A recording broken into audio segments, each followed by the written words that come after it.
दुनिया को दौलत मिठी पर मैं को अपना यार मिठा। सजड़ी हदी इबादत कनू एक दिल बरदा दीदार मिठा। जेको तरफों आवे यार सजण दे ओ सूर मिठा आजार मिठा। सिर कलम करा आखे कंबरानी जे हुक्म देवे मन ठार मिठा। मछो थोरुआ मुखा छा था पुछो मन ठार छदे वो हलो। मजबूर कयूं दिल चूर कयूं मुखे यार छदे वो हलो।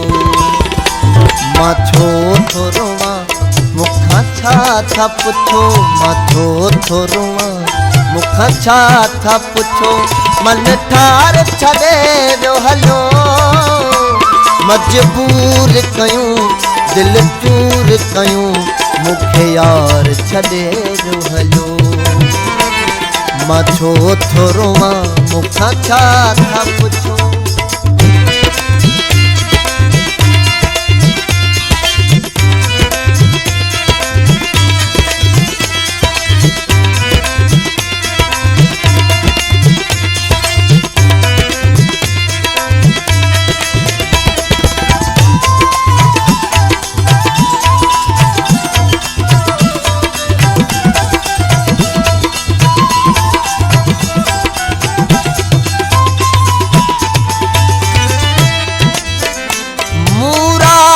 रहण जी गाल कई हुन हींअर वञण जी गाल कई। मूरात रहण जी गाल कई हुन हींअर वञण जी गाल कई। मूं भोग कया ॾिसां कीअं थो वञी हुन यकदम चिड़ण जी गाल कई। एड़ी तकड़ कयई जो सामान पंहिंजो एड़ी तकड़ कयई जो सामान पंहिंजो। सरकार छॾे वियो हलियो मजबूर कयूं दिल चूर कयूं मुखे यार छॾे वियो हलियो।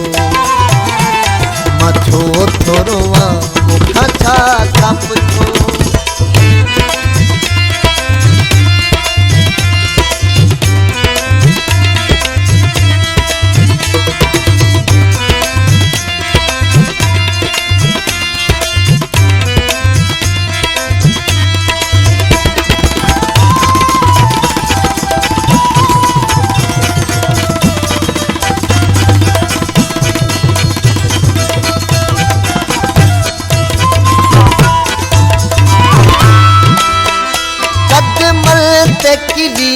बही पेर चुनम विझी पाथ गिचिया में रोई दिनम।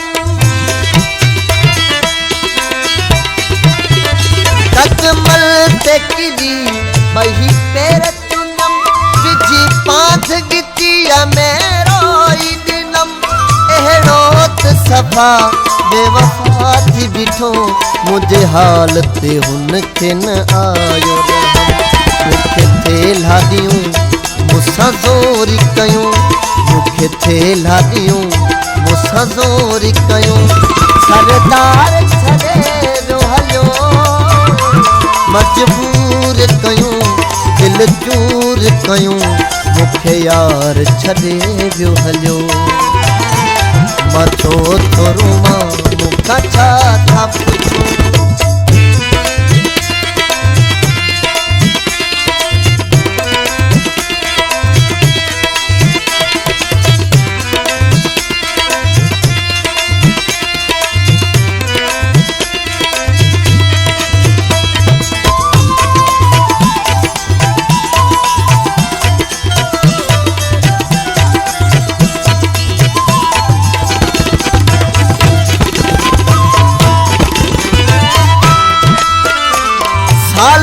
खां पोइ आयो वक़्तु हिकु मिंट न वेठो छो न मूं वटि